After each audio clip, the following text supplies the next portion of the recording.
Welcome to study for success. आज हम discuss करेंगे पार्ट्स ऑफ स्पीच के बारे में। पार्ट्स ऑफ स्पीच के बारे में जानकारी प्राप्त करने से पहले हमें सेंटेंसेस के बारे में जानकारी होना बहुत ही ज़रूरी है। अगर आपने इससे पहले वाला video sentence and its types अभी तक नहीं देखा है तो कृपया करके पहले उसे देखें ताकि आप पार्ट्स ऑफ स्पीच को अच्छी तरह से समझ सकें। तो आइए शुरू करते हैं आज का टॉपिक पार्ट्स ऑफ स्पीच। तो सबसे पहले समझते हैं कि पार्ट्स ऑफ स्पीच होते क्या हैं। वाक्य में प्रयुक्त शब्दों को उनके प्रयोग, रूप तथा बनावट के आधार पर अलग अलग भागों में बांटा जा सकता है। इन्हें पार्ट्स ऑफ स्पीच कहते हैं। वाक्य मीन्स सेंटेंस। आप पिछले वीडियो के माध्यम से ये जान चुके हैं कि एक सेंटेंस एक सिंगल वर्ड या ग्रुप ऑफ वर्ड्स होता है। तो ये सेंटेंस में यूज़ होने वाले जो वर्ड्स होते हैं वो कई तरह के हो सकते हैं। ये डिपेंड करता है उनके प्रयोग, रूप और बनावट पर। तो इन्हीं शब्दों को उनके प्रयोग, रूप और बनावट के आधार पर सेंटेंस में बांटा जाता है, जिन्हें कि पार्ट्स ऑफ स्पीच कहा जाता है। पार्ट्स ऑफ स्पीच 8 प्रकार के होते हैं। नाउन यानी संज्ञा, प्रोनाउन यानी सर्वनाम, एडजेक्टिव यानी विशेषण, वर्ब यानी क्रिया, एडवर्ब यानी क्रिया विशेषण, कंजंक्शन यानी संयोजक, प्रेपोजिशन यानी संबंध सूचक शब्द और इंटरजेक्शन यानी विस्मय सूचक शब्द। इस वीडियो में हम इन सब के बारे में इतना ही जानेंगे कि ये होते क्या है। बाकी इन सब के बारे में डिटेल में हम इन सब के अलग अलग में समझेंगे। तो आइए शुरू करते हैं नाउन के साथ। नाउन जिसे कि नेमिंग वर्ड भी कहा जाता है। नेमिंग वर्ड आपको इसी से समझ आ जाना चाहिए कि नेमिंग वर्ड यानी ऐसे शब्द जो कि किसी नाम को जाहिर कर रहे हों। A noun is a word used as the name of a person, place, a thing, a state और क्वालिटी। किसी व्यक्ति, वस्तु, स्थान, अवस्था या गुण को प्रकट करने वाले शब्दों को नाउन यानी संज्ञा कहते। किसी भी व्यक्ति का नाम हो, वस्तु का नाम हो, किसी जगह का नाम हो, किसी स्थिति अवस्था का नाम हो या किसी गुण का नाम हो, तो समझ लो वो सारे के सारे शब्द नाउन है यानी संज्ञा है। बस जहां पर भी आपको लगे कि ये किसी चीज का नाम है, स्थान का नाम है या कुछ भी है जो कि नाम जाहिर कर रहा है, तो वो नाउन है। उदाहरण के तौर पर Radha, pencil, Delhi, rest, death, honesty, silence etcetera. Radha किसी लड़की का नाम है, पेंसिल किसी वस्तु का नाम है, दिल्ली किसी स्थान का नाम है और इसी तरह से बाकी भी नाम ही हैं। अभी हमको कैसे पता चलेगा कि कौन सा शब्द नाउन है? तो उसको जानने के लिए रूल है। तो रूल टू फाइंड नाउन।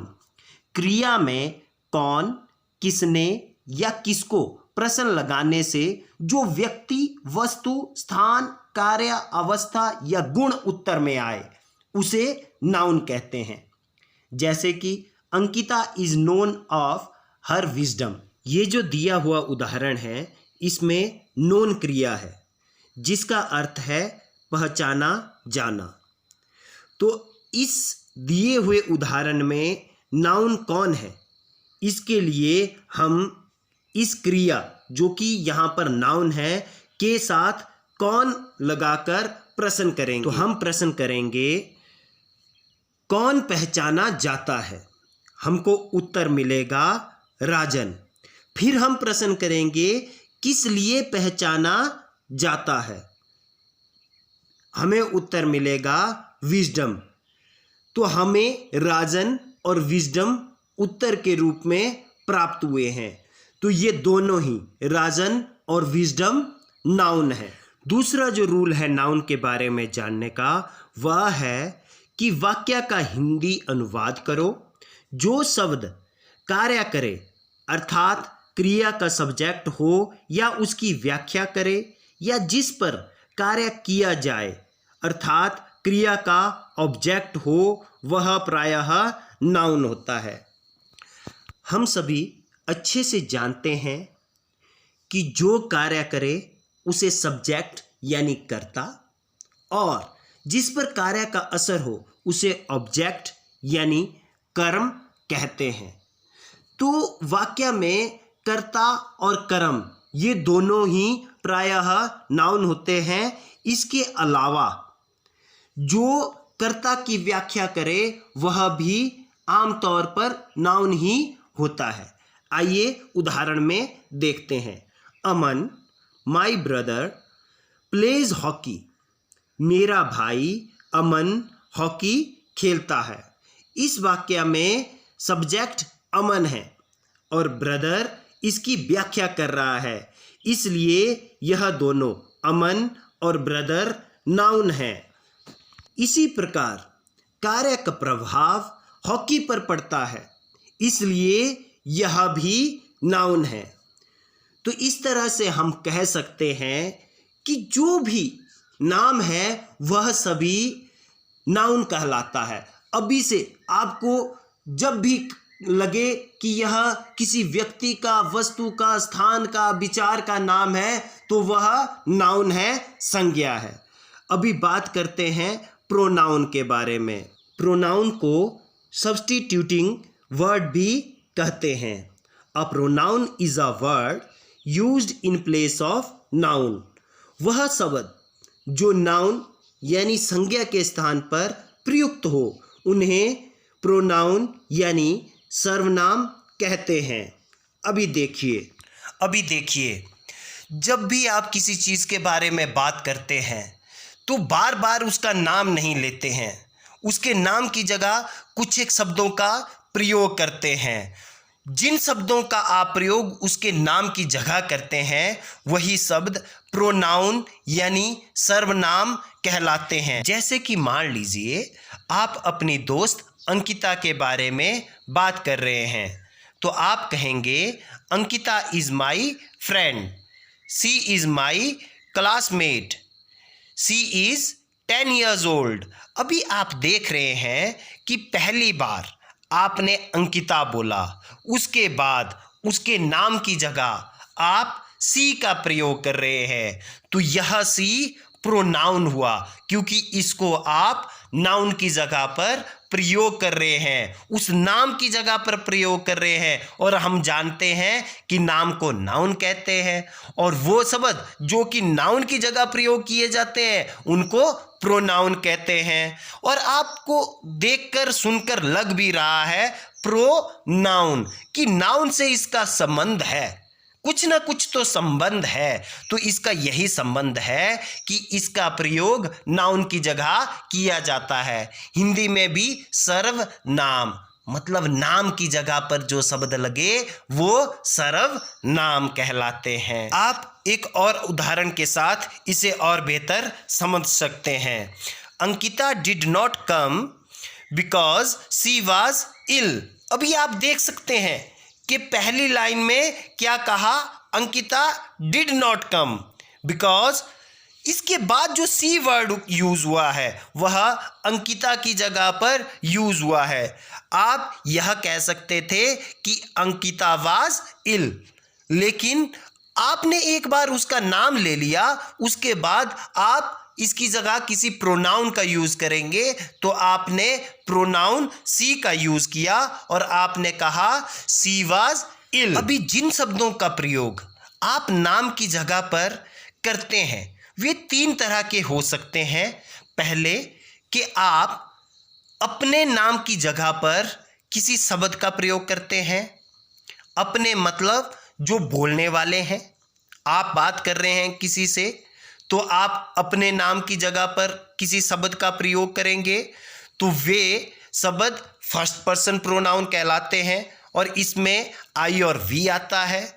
और दूसरा, जिससे आप बात कर रहे हैं उसके नाम की जगह आप कोई शब्द लगाते हैं जैसे कि यू, तो वो सेकंड पर्सन प्रोनाउन कहलाते हैं। और तीसरा, जिसके बारे में आप बात कर रहे हैं उसके नाम की जगह पर आप किसी शब्द का प्रयोग करते हैं जैसे कि ही, सी, इट, दे इत्यादि।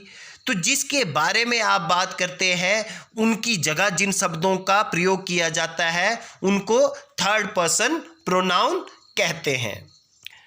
इसके अलावा हमें कैसे पता चले कि वाक्य में कौन सा शब्द प्रोनाउन है?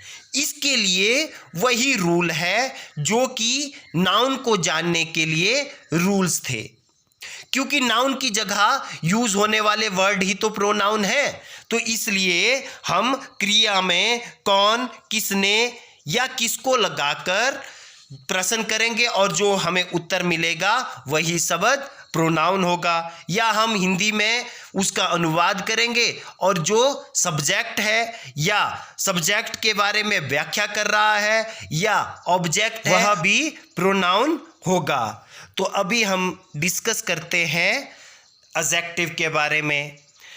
एडजेक्टिव को क्वालिफाइंग वर्ड भी कहते हैं। An adjective is a word which is used to add something to the meaning of noun और pronoun।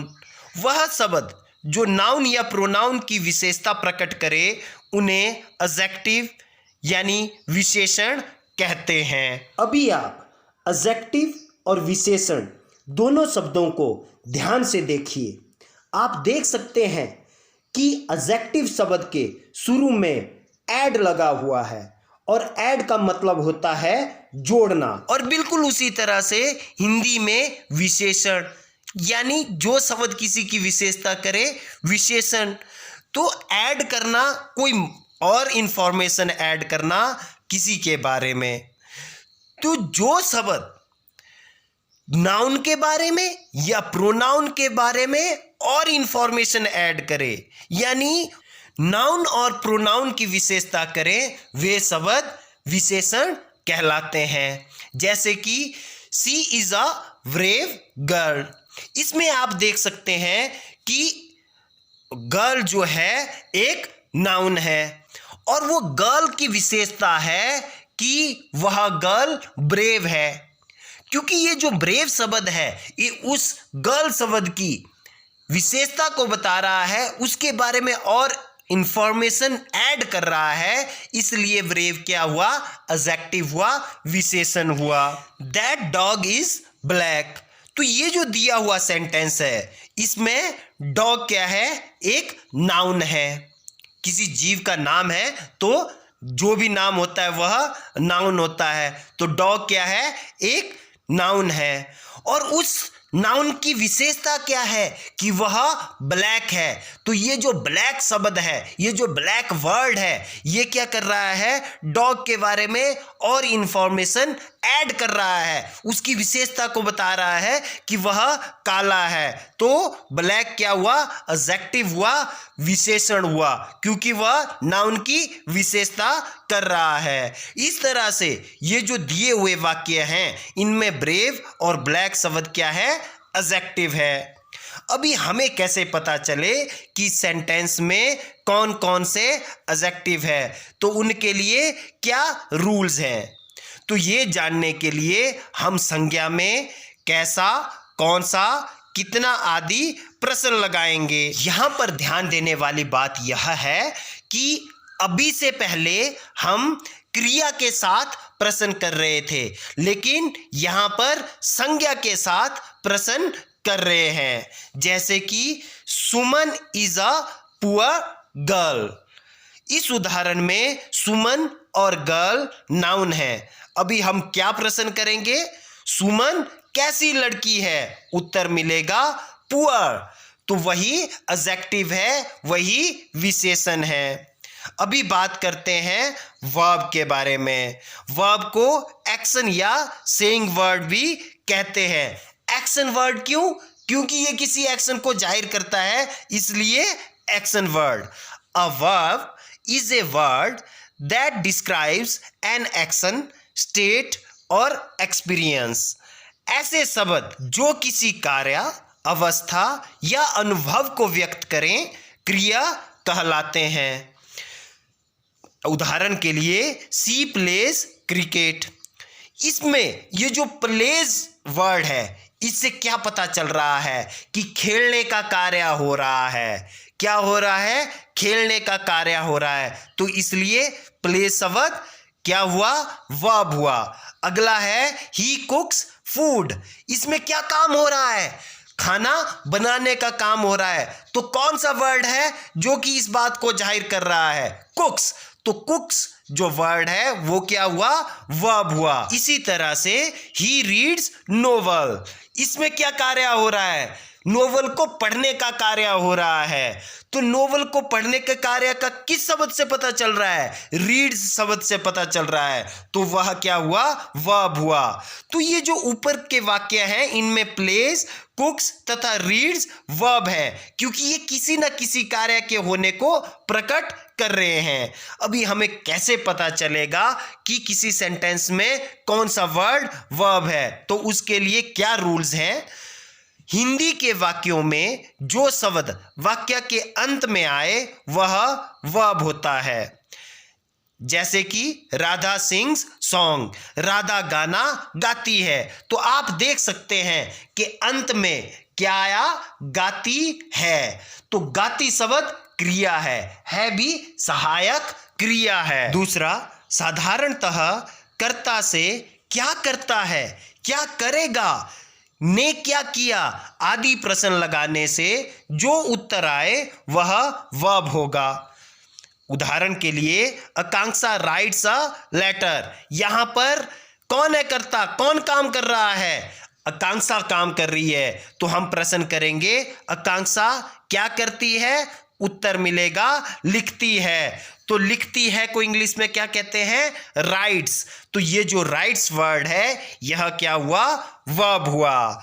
अगला क्या रूल है कि अंग्रेजी में वर्ब यानी क्रिया प्रायः सब्जेक्ट के बाद प्रयुक्त होता है। जैसे कि निशांत रीड्स अ बुक। इसमें सब्जेक्ट कौन हुआ? जो कार्य करता है वह सब्जेक्ट होता है। इसमें निशांत कार्य कर रहा है, किताब को पढ़ रहा है, तो वही करता हुआ सब्जेक्ट हुआ। तो इसके तुरंत बाद क्या आया है? रीड्स शब्द आया है, तो यह रीड्स क्या होगा? वर्ब होगा। अगला रूल है क्वेश्चंस में सब्जेक्ट से पहले आया हुआ वर्ब का हेल्पिंग वर्ब भी वर्ब होता है। जैसे इज सी कमिंग। इस वाक्य में इज और कमिंग वर्ब्स है। इस वाक्य में सी सब्जेक्ट है और इससे पहले क्या हेल्पिंग वर्ब लगा है? इज हेल्पिंग वर्ब लगा है। तो हम जानते हैं कि हेल्पिंग वर्ब भी एक वर्ब का ही प्रकार है, इसलिए इज और कमिंग दोनों ही वर्ब्स हुए। तो अभी बात करते हैं एडवर्ब के बारे में। एडवर्ब को मॉडिफाइंग वर्ड भी कहते हैं। A word that modifies every part of speech except noun, pronoun and interjection is known as adverb. वह शब्द जो नाउन, प्रोनाउन तथा इंटरजेक्शन को छोड़कर बाकी सभी पार्ट्स ऑफ स्पीच की विशेषता प्रकट करे उसे एडवर्ब यानी क्रिया विशेषण कहते हैं। अभी देखिए, इससे पहले अंग्रेजी में एड तथा हिंदी में विशेषण शब्द जो है एडजेक्टिव के साथ लगा हुआ था। तो एडजेक्टिव किसकी विशेषता कर रहा था? नाउन की या प्रोनाउन की। तो जो वर्ड नाउन की और प्रोनाउन की विशेषता करे उसे एडजेक्टिव कहते हैं। तो इसमें भी ऐड लगा हुआ है, मतलब ये भी किसी के बारे में इंफॉर्मेशन ऐड कर रहा है। हिंदी में विशेषण लगा हुआ है, मतलब यह भी किसी के बारे में विशेषता बता रहा है। किसके बारे में? जिनके बारे में ऑलरेडी एडजेक्टिव विशेषता कर चुका है उनके बारे में तो नहीं करेगा। इसके अलावा इंटरजेक्शन के बारे में भी नहीं करेगा। तो इन तीनों को छोड़कर, नाउन, प्रोनाउन और इंटरजेक्शन को छोड़कर बाकी जितने भी पार्ट्स ऑफ स्पीच है उन सब की जो भी शब्द विशेषता करे वह क्या कहलाएगा? एडवर्ब कहलाएगा, क्रिया विशेषण कहलाएगा। जैसे कि उदाहरण के लिए, Manisha is a very good singer. इस वाक्य में वेरी जो है एडवर्ब है जो कि एडजेक्टिव गुड को मॉडिफाई करता है। आप देखिए, सिंगर क्या है? एक नाउन है और गुड इसकी विशेषता कर रहा है, मतलब कि वह एक अच्छा गायक है। तो ये जो गुड शब्द है, अच्छा जो शब्द है, वह गायक की विशेषता कर रहा है कि वह एक अच्छा गायक है। तो गुड शब्द क्या हुआ? एडजेक्टिव हुआ, क्योंकि नाउन की विशेषता कर रहा है। तो जो शब्द नाउन की विशेषता करे उसे क्या कहते हैं? एडजेक्टिव कहते हैं। लेकिन अभी यहां पर और देखिए कि गुड की भी कोई शब्द विशेषता कर रहा है और वह है वेरी, कि अच्छा ही नहीं बहुत अच्छा सिंगर है। तो ये जो वेरी शब्द है ये क्या हुआ? यह एडवर्ब हुआ, क्योंकि यह गुड जो कि एक एडजेक्टिव है उसकी विशेषता को बता रहा है, उसके बारे में और ज्यादा इंफॉर्मेशन जोड़ रहा है। तो वो सभी शब्द जो कि नाउन, प्रोनाउन और इंटरजेक्शन को छोड़कर बाकी किसी भी पार्ट्स ऑफ स्पीच की विशेषता करे, उनके बारे में और इंफॉर्मेशन जोड़े, क्या कहलाते हैं? एडवर्ब कहलाते हैं। अभी डिस्कस करते हैं प्रेपोजिशन के बारे में। प्रेपोजिशन को गवर्निंग वर्ड भी कहते हैं। A preposition is a word used with a noun or pronoun to show its relation with some other word in the sentence.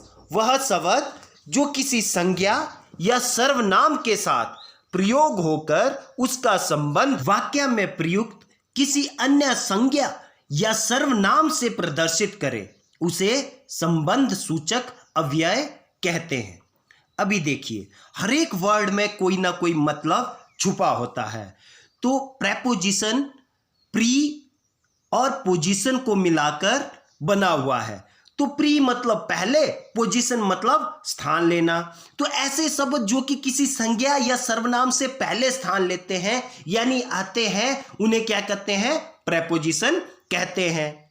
और ये शब्द वो शब्द होते हैं कि जिन संज्ञा और सर्वनाम से पहले ये आते हैं उनका संबंध वाक्य में प्रयोग होने वाले दूसरे किसी संज्ञा या सर्वनाम से उनका संबंध जो है प्रकट करते हैं।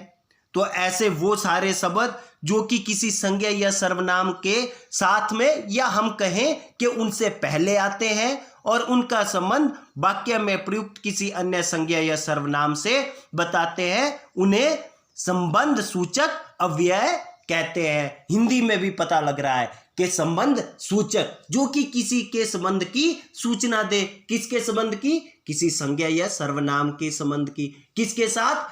वाक्य में प्रयुक्त किसी दूसरे संज्ञा या सर्वनाम के साथ। तो आइए उदाहरण के साथ इसको समझते हैं। The cat is under the table. इस वाक्य में अंडर प्रेपोजिशन है। जो कैट जो कि एक नाउन है का संबंध टेबल जो कि दूसरा नाउन है से व्यक्त करता है। तो अभी आप देख सकते हैं कि इसका मतलब है कि बिल्ली मेज के नीचे है। तो ये जो अंडर शब्द है, नीचे शब्द है, वो किसका संबंध बता रहा है? बिल्ली का संबंध बता रहा है। किसके साथ बता रहा है? टेबल के साथ, कि वो जो बिल्ली है वो टेबल के नीचे है। तो क्योंकि अंडर शब्द जो है बिल्ली का संबंध टेबल से, जो कि दोनों नाउन है, बता रहा है, तो क्या हुआ? प्रेपोजिशन हुआ। आइए डिस्कस करते हैं कंजंक्शन को। कंजंक्शन का मतलब है कनेक्टिंग वर्ड, जो कि कनेक्ट कर रहा है, किसी दो शब्दों को, वर्ड्स को, या सेंटेंसेस को, वाक्यों को, या क्लॉजेस को, वाक्य खंडों को, उनको क्या कहेंगे? कंजंक्शन। कंजंक्शन मतलब संयोजक, जो कि आपस में किसी को जोड़ता है, कंजंक्शन है। और किसको जोड़ता है? या तो शब्द होंगे, या वाक्य होंगे, या वाक्य खंड होंगे। A conjunction is a word used to join two words, sentences और क्लॉजेस। वह शब्द जो दो शब्दों, वाक्यों या वाक्य खंडों को जोड़े उसे संयोजक कहते हैं। जैसे डू और डाई। आप देख सकते हैं कि और जो है यहां पर वह डू और डाई दो शब्दों को जोड़ रहा है, तो और क्या हुआ? कंजंक्शन हुआ, क्योंकि ये कनेक्ट कर रहा है डू और डाई को। पलक एंड सिमरन आर सिस्टर्स। तो यहां पर ये जो एंड वर्ड है, ये पलक और सिमरन दो वर्ड्स को जोड़ रहा है, तो इसलिए ये भी क्या हुआ? कंजंक्शन, संयोजक, जोड़ रहा है उनको। He came but did not speak to me. यहां पर आप देख सकते हैं कि जो बट वर्ड है वह दो सेंटेंसेस को, ही केम और did not speak to me को जोड़ रहा है, तो यह भी क्या हुआ? कंजंक्शन हुआ। तो इस तरह से दिए हुए उदाहरणों में और, एंड, बट कंजंक्शंस है। तो इसी तरह से वो सारे वर्ड जो कि किन्हीं दो शब्दों को, वाक्यों को या वाक्य खंडों को जोड़े, उन्हें कंजंक्शन कहते हैं, संयोजक कहते हैं। तो आइए डिस्कस करते हैं लास्ट पार्ट्स ऑफ स्पीच, जो कि है इंटरजेक्शन। इंटरजेक्शन को एक्सक्लेमेटरी वर्ड भी कहते हैं। An interjection is a word which expresses some sudden feeling और इमोशन। वह शब्द जो अचानक मन से निकलने वाले आकस्मिक तथा उत्तेजक भाव, जैसे वंडर, जॉय, सौरो आदि को प्रकट करे, इंटरजेक्शन यानी विस्मय सूचक शब्द कहलाते हैं। आप सेंटेंसेस वाले वीडियो में जान चुके हैं कि एक्सक्लेमेटरी सेंटेंसेस वो सेंटेंसेस होते हैं जो कि किसी मन के भाव को प्रकट करते हैं। बिल्कुल वही बात यहां पर भी है कि ऐसे शब्द जो कि मन के भाव, जैसे कि किसी आश्चर्य को, खुशी को या दुख को प्रकट करे, वो सारे शब्द इंटरजेक्शन यानी एक्सक्लेमेटरी वर्ड यानी विस्मय सूचक शब्द कहलाते हैं। और ये जो शब्द होते हैं, इनके बाद साइन ऑफ एक्सक्लेमेशन लगाया जाता है। जैसे कि आप देख सकते हैं, bravo, you have cleared the test. तो ब्रावो के बाद क्या लगा हुआ है? साइन ऑफ एक्सक्लेमेशन लगा हुआ है। तो आपने समझ जाना है कि जिसके बाद साइन ऑफ एक्सक्लेमेशन लगा हुआ है वह इंटरजेक्शन है। यह मन के भाव को, खुशी को जाहिर कर रहा है कि बहुत बढ़िया, आपने जो है टेस्ट क्लियर कर लिया है। She is back. यहां पर ये जो वर्ड है, इसके बाद साइन ऑफ एक्सक्लेमेशन लगा हुआ है, तो यह भी इंटरजेक्शन है, क्योंकि मन की खुशी को जाहिर कर रहा है कि बहुत बढ़िया बात है, वह वापस आ गई। ओह, ही इज डेड। यहां पर ओ वर्ड दुख को जाहिर कर रहा है, क्योंकि इसके बाद साइन ऑफ एक्सक्लेमेशन लगा हुआ है, तो आप समझ जाएंगे कि ओ वर्ड एक इंटरजेक्शन है। यह दुख को प्रकट कर रहा है कि बड़े ही दुख की बात है कि वह मर गया। तो ये थे पार्ट्स ऑफ स्पीच। आइए जल्दी से एक रिवीजन करते हैं ताकि आप अच्छे से समझ जाए कि हमने आज क्या सीखा।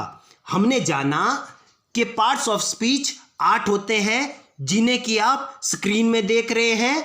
नाउन यानी नाम, प्रोनाउन यानी वो शब्द जो कि नाउन की जगह प्रयोग किए जाते हैं, एडजेक्टिव यानी विशेषण जो कि विशेषता करते हैं इससे पहले आए दोनों पार्ट्स ऑफ स्पीच की, यानी नाउन और प्रोनाउन की। आपको शब्द को देखते ही पता लग रहा है विशेषण मतलब विशेषता बता रहे हैं, किसकी? संज्ञा की और सर्वनाम की। उसके बाद वर्ब यानी क्रिया, क्रिया मतलब कार्य, ऐसे शब्द जिससे कि किसी कार्य के होने का पता चलता है वर्ब कहलाते हैं। उसके बाद एडवर्ब, यहां पर भी एड लगा हुआ है, जैसे कि एडजेक्टिव के साथ लगा हुआ था, तो एड का मतलब इंफॉर्मेशन ऐड कर रहा है। यह किसके बारे में इंफॉर्मेशन ऐड कर रहा है?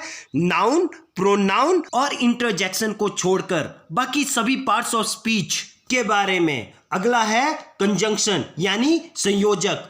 कंजंक्शन मतलब जोड़ना। किसको जोड़ना? दो वर्ड्स को, सेंटेंसेस को या क्लॉजेस को। तो ऐसे शब्द जो कि दो शब्दों को, दो वाक्यों को या वाक्य खंडों को जोड़ते हैं क्या कहलाते हैं? कंजंक्शन कहलाते हैं। उसके बाद प्रेपोजिशन। प्रेपोजिशन मतलब प्रीपोजिशन। ऐसे शब्द जो कि पहले पोजीशन ले रहे हैं। किससे? किसी संज्ञा से या सर्वनाम से, यानी नाउन से या प्रोनाउन से पहले जो शब्द आए और उनका संबंध किसी दूसरे नाउन या प्रोनाउन से बताए क्या कहलाते हैं? प्रेपोजिशन। और लास्ट में हमने जाना इंटरजेक्शन यानी विस्मय सूचक शब्द के बारे में, यानी ऐसे शब्द जो कि मन के भाव को, आश्चर्य को, खुशी को, दुख को जाहिर करे, उन्हें इंटरजेक्शन यानी विस्मय सूचक शब्द कहते हैं। तो ये थे पार्ट्स ऑफ स्पीच। मुझे उम्मीद है आपको जरूर समझ आए होंगे। Thank you and have a nice day.